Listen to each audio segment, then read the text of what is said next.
Hello and welcome to episode 69 of ERRX. This week, we're answering a very important clinical question in the setting of acute coronary syndromes, or ACS. That question is, do we give heparin to patients who are already anticoagulated with warfarin or a DOAC at home? This is a great question, and luckily there is one European document from 2018 that goes over what to do for these patients.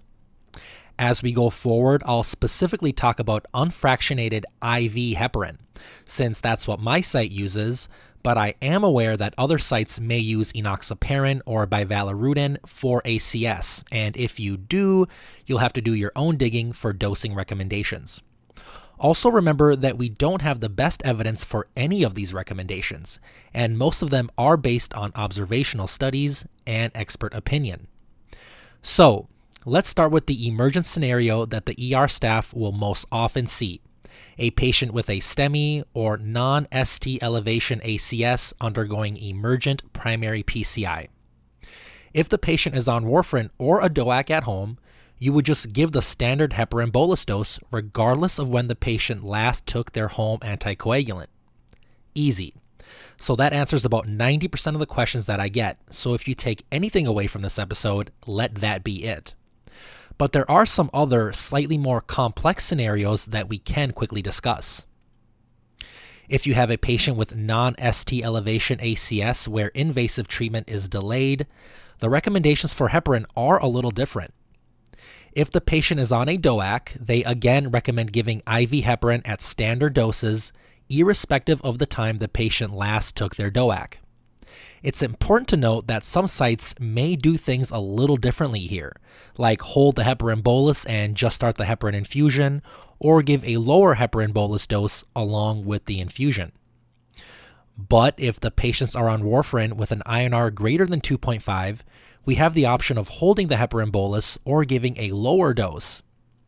If the INR is less than or equal to 2, or the patient has some complex high-risk features, you can consider giving the full heparin bolus dose again.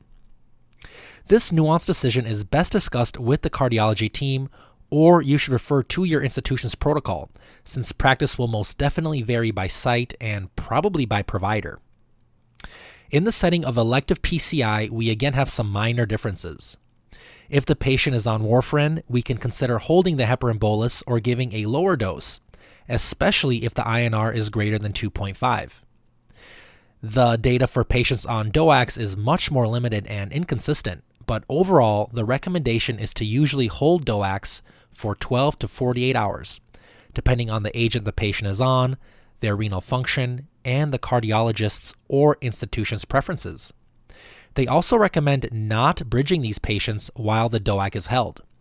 This is really the only time we would consider interruption of the patient's oral anticoagulation in the setting of ACS.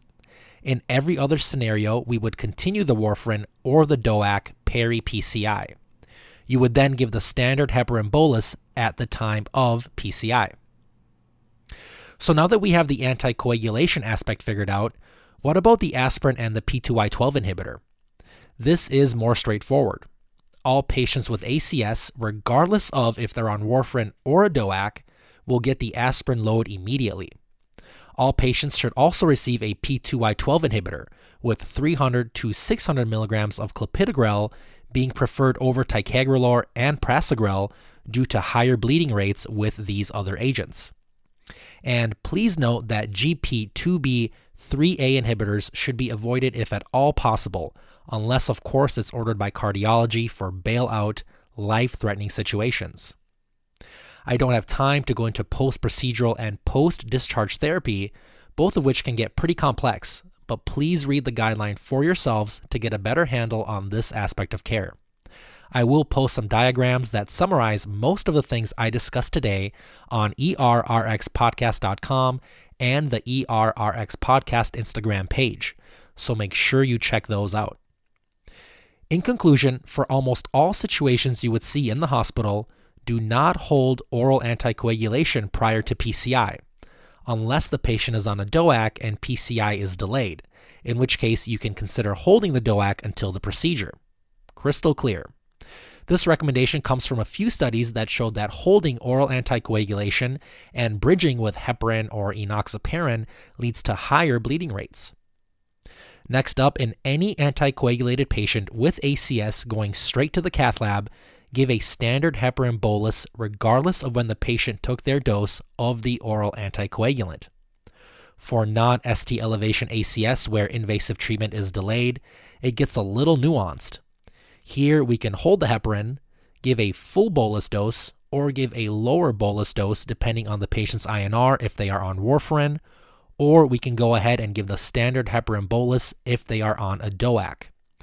Remember that all of this should be discussed with your cardiology team because each institution has their own preferences.